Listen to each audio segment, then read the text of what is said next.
बिस्मिल्लाहिर्रहमानिर्रहीम। अस्सलामु अलैकुम वरहमतुल्लाहि वबरकातुहू। बेटा यूनिक कॉलेज सेक्रेटरीट लोहमाल कैंपस की जानिब से मोहम्मद आसिम रज़ा आपसे मुखातिब हैं। आज इंशाअल्लाह चैप्टर नंबर 3 के पेज नंबर 78 पर जो प्रॉब्लम्स दिए गए हैं आज इंशाअल्लाह हम उनको डिस्कस करेंगे। कुछ स्टूडेंट्स की तरफ से हमें मैसेज मिला कि आप ये प्रॉब्लम भी सॉल्व करवाएं ताकि हमारे लिए मज़ीद आसानी हो सके। कुछ बच्चों ने किए भी थे और जिन्होंने मुकम्मल कर ली हैं वो अभी चेक करें मेरे साथ, जो उनका ठीक होगा उस पर टिक लगाते जाएं, ठीक है। और जिनका ठीक नहीं होगा उम्मीद है कि उनके कॉन्सेप्ट सब क्लियर हो जाएंगे। तो आइए शुरू करते हैं। आप सब लोग अपनी बुक का पेज नंबर 78 निकालें और प्रॉब्लम नंबर 1 निकालें, हम डिस्कस करते हैं। देखिएगा बच्चों, सबसे लिखा है जी, Rizwan commences business with cash ₹500,000।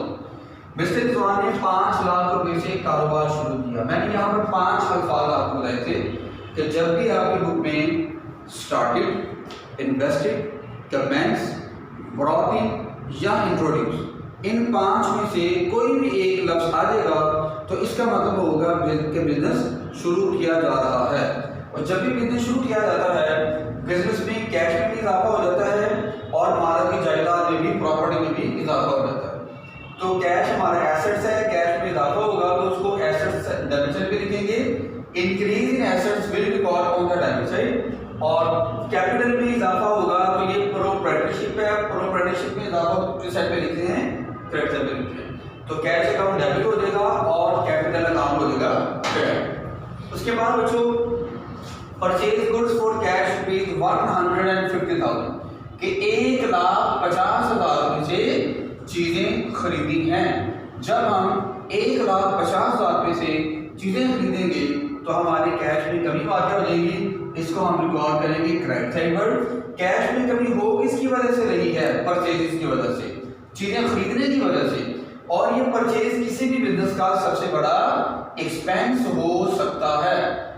तो परचेज के मुताबिक मैंने आपको बताया था कि एक्सपेंस है, increase in expense will record on the debit side. उसके बाद आप purchase office furniture for cash ₹20,000, आपने 20,000 रुपया दिया और अपने ऑफिस के लिए फर्नीचर खरीद लिया। जब आप अपने ऑफिस के लिए फर्नीचर खरीदेंगे एक तो आपकी कैश में कमी हो जाएगी और दूसरा इजाफा किसमें हो जाएगा, ऑफिस फर्नीचर में। तो जब ऑफिस फर्नीचर में इजाफा होगा आप इसे लिखेंगे assets debit side. Increase in assets will record on the debit side. Office furniture debit हो जाएगा और कैश क्रेडिट हो जाएगा।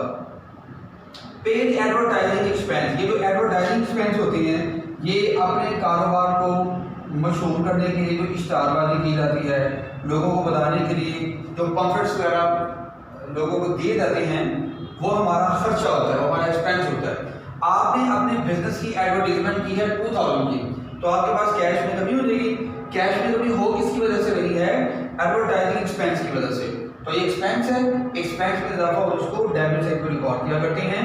तो एडवर्टाइजिंग एक्सपेंस डेबिट हो जाएगा और कैश क्या हो जाएगा बच्चों, क्रेडिट हो जाएगा। उसके बाद है purchase goods from Adil and sons, हमने आदिल एंड सन्स से चीजें उधार खरीदी हैं। देखो बच्चों, आपको मैंने बताया था कि जब भी आप ट्रांजैक्शन में देखें कि नेम ऑफ पार्टी आ रहा है, ऑन अकाउंट लिखा हुआ आ रहा है या ऑन क्रेडिट लिखा हुआ है, ये 3 निशानियां मैंने आपको बताई थी, ये उधार लेन देन की निशानियां।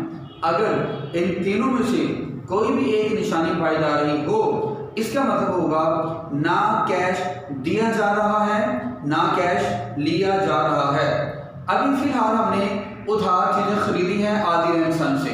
जब हम आदिल एंड सन से चीजें खरीदेंगे तो हमारी गुड्स में इजाफा हो जाएगा। अकाउंट कौन सा ओपन करेंगे, परचेज का। परचेज हमारा एक्सपेंस है, उसको डेबिट साइड पे लिखेंगे। Increase in expense will record on the debit side.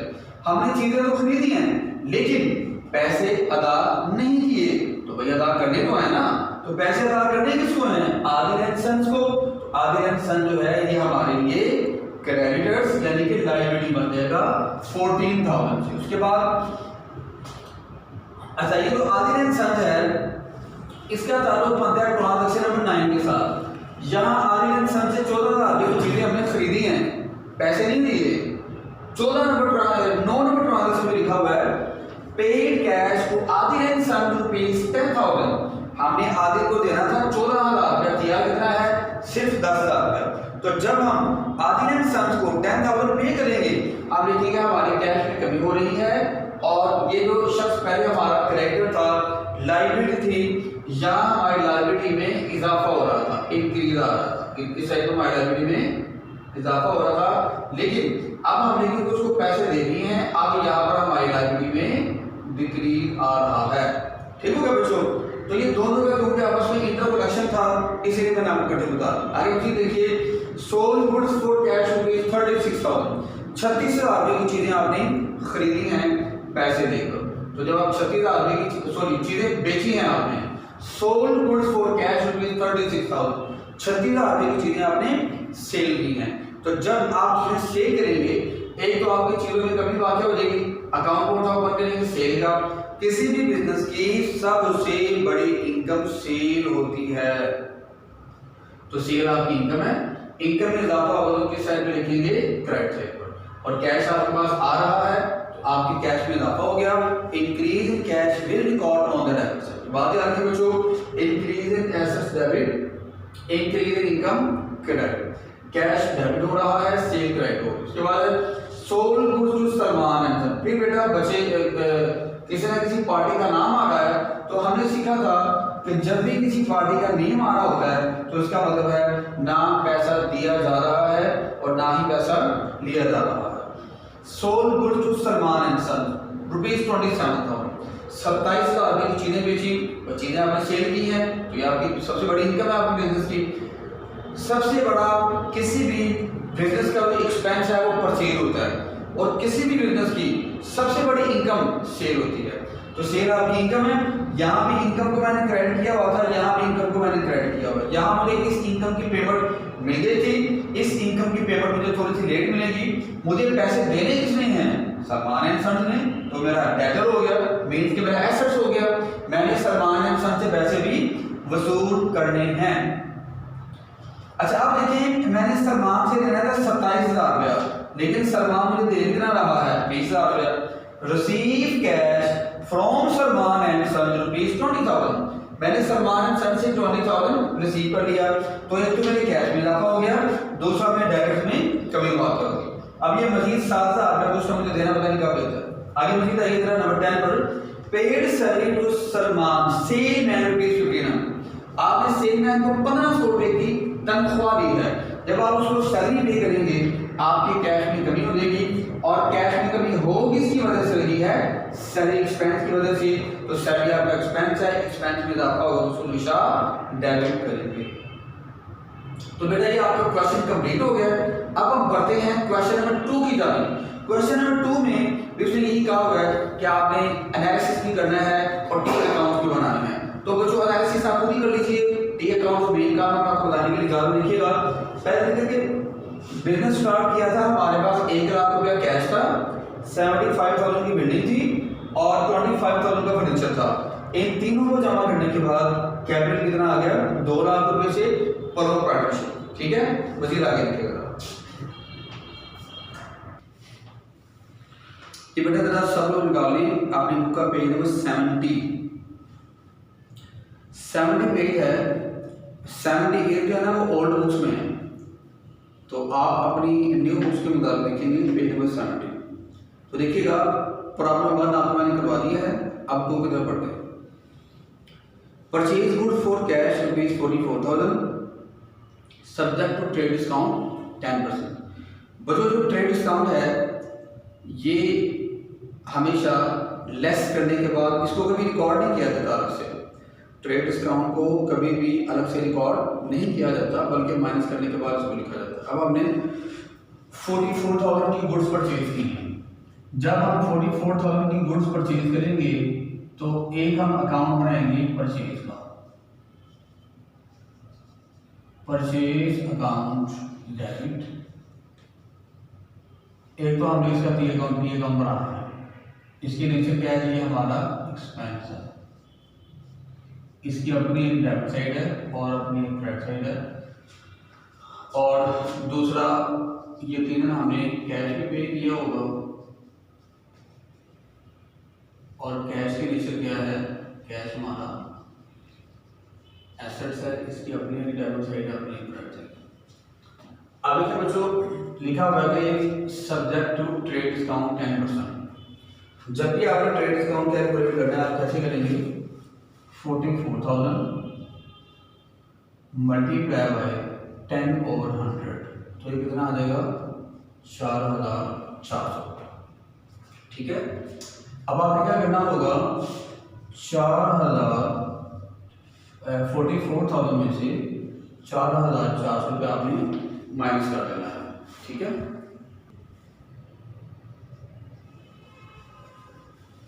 तो वो तो आ गया 39,600। अब बात याद रखें, जब भी हम ट्रेड डिस्काउंट की बात करते हैं तो हम इस 4400 को अलग से नहीं शो करवाते होते, बल्कि क्या करते हैं, डायरेक्टली जो अमाउंट है 44,000 उसमें से 4400 को माइनस करेंगे, जो हमारे पास आंसर आएगा 39,600, हम उससे रिकॉर्डिंग करेंगे। 39,600 से परचेज को डेबिट साइड लिखेंगे और कैश हम पे कर रहे हैं, इसको लिखेंगे हम क्रेडिट साइड पर। ठीक हो गया बच्चों, आगे मुझे पढ़ते हैं। नेक्स्ट आगे लिखा हुआ है, purchase goods from Ali and sons ₹5,000।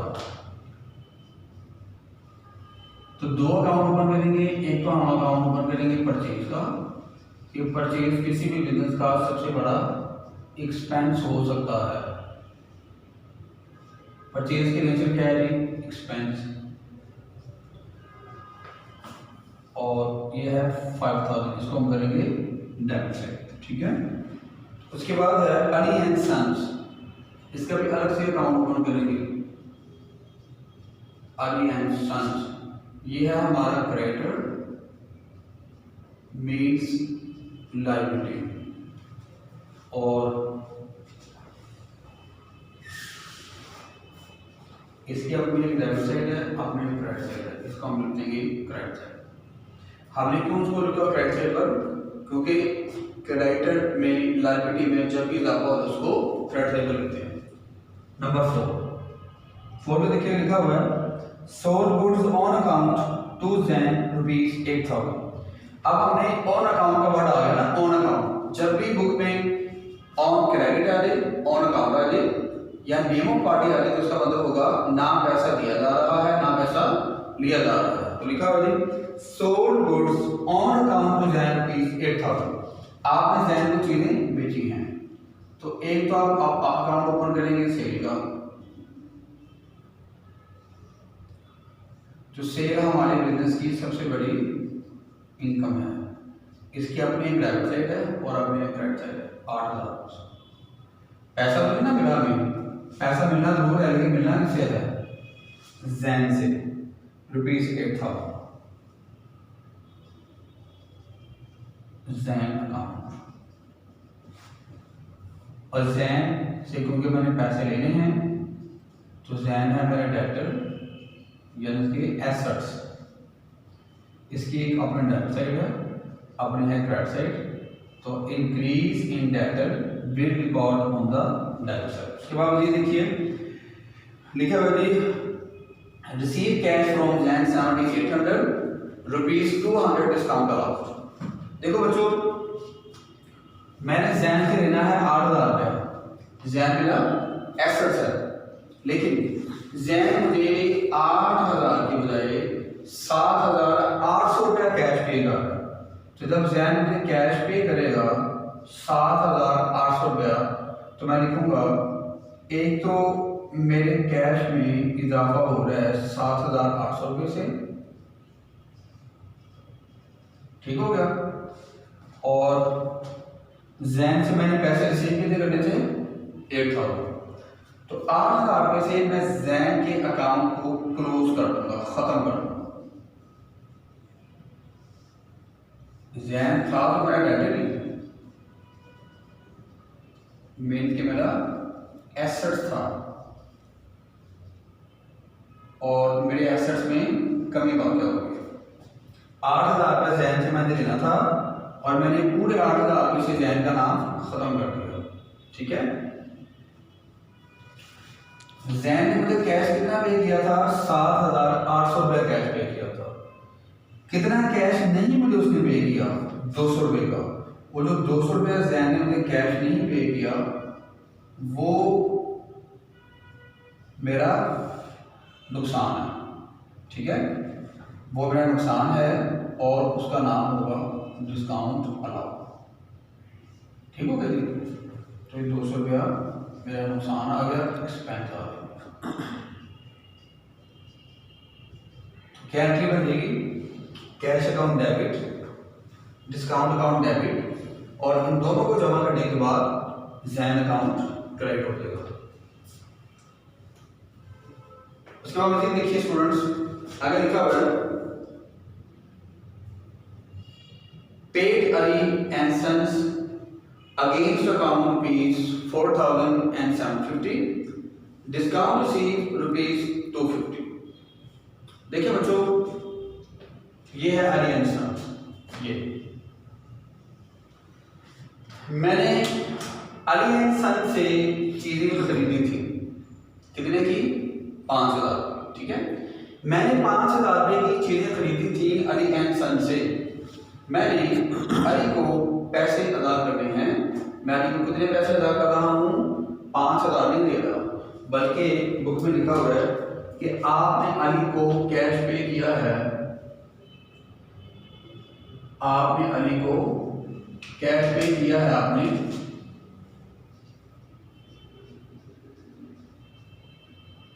4,750। तो जब आप अली को 4,750 रुपये कैश पे करेंगे तो एक तो आपके कैश में कमी हो जाएगी 4,750 रुपये से। ठीक है, ये 4,750 आप कैश पे कर किसको रही हैं? Ali and sons.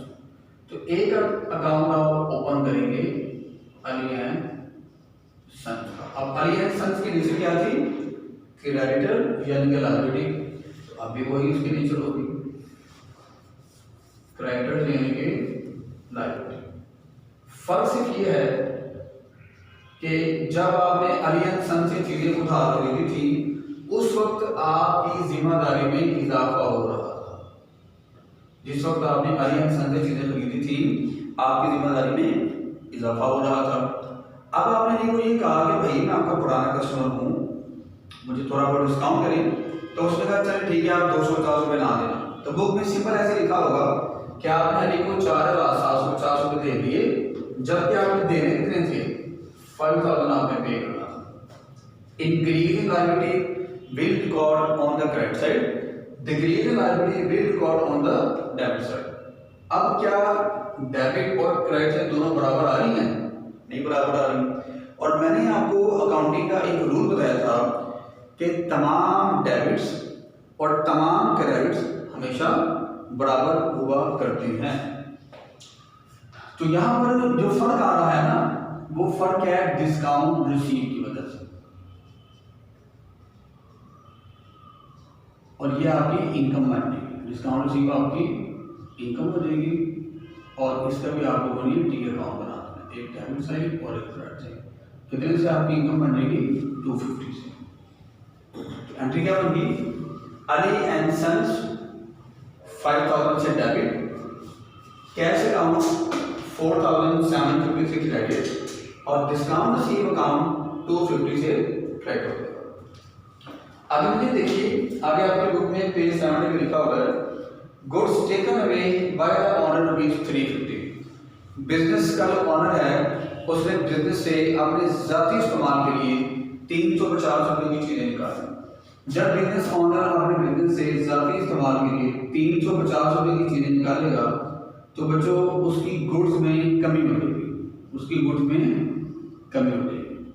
और गुड जो है वो हमारा एसेट्स है। ठीक हो गया? इसकी एक अपनी डेबिट साइड है और एक अपनी क्रेडिट साइड है 350 से। ठीक हो गया? अब जब बिजनेस ऑनर बिजनेस से 350 की चीजें निकालेगा तो यकीनन उसकी जायदाद में, उसकी प्रॉपर्टी में, उसकी ऑनर्स इक्विटी में कमी और क्या हो जाएगी? तो जब भी बिजनेस से ज़्यादा इस्तेमाल में चीज़ें निकाली जाती हैं तो हम अकाउंट ओपन करते हैं ड्राइंग्स का। ड्राइंग्स की डेफिनेशन में आपने बताई थी ना, तो ये ड्राइंग्स कौन सा अकाउंट है? यह है प्रोप्राइटरशिप।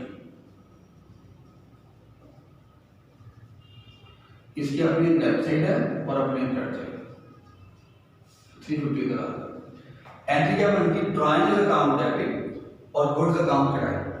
ये तो गुड्स हैं, अगर वो चाहता तो इनको सेल करके पैसे भी कमा सकता था।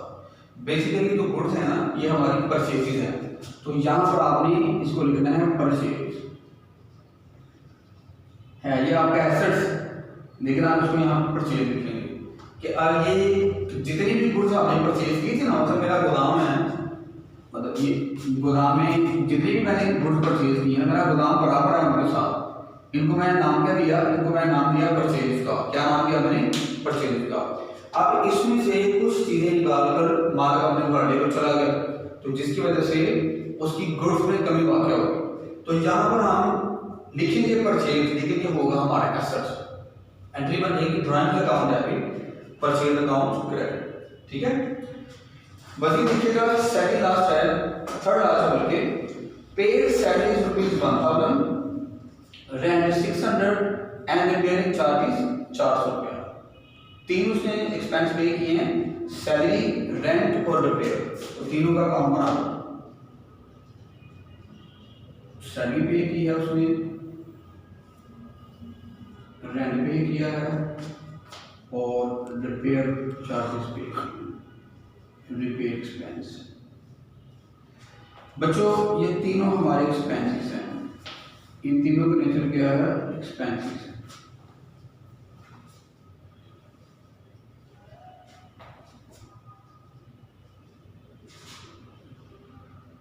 सैलरी पे की ₹1000 की, रेंट पे किया 600 का, रिपेयरिंग चार्ज पे किए 400। इन सब को मिलाने के बाद मेरे कैश में कमी हो गई। ठीक है, तो एक मिनट ये अकाउंट बना दूंगा कैश का। कैश मेरा एसेट्स है, एसेट्स की अपनी डेबिट साइड, अपनी क्रेडिट साइड है। इन सबको मिलाने के बाद 2000 से मेरे कैश में कमी आ गई। उसके बाद सेकंड लास्ट है रिसीव कमीशन 1200 रुपये। आपने 1200 रुपये की कमीशन रिसीव की। जब आप कमीशन रिसीव करेंगे आप लिखेंगे मेरे कैश में इजाफा हो रहा है 1200 रुपये से डेबिट साइड पर, ये आपका एक्सपेंस एसेट्स हो जाएगा। और कैश में इजाफा हो किसकी वजह से रहा है? कमीशन की वजह से। कमीशन आपकी इनकम है, और जब भी इनकम में इजाफा होता है तो उसको मैं किस साइड लिखता हूँ? क्रेडिट साइड पर लिखता हूँ।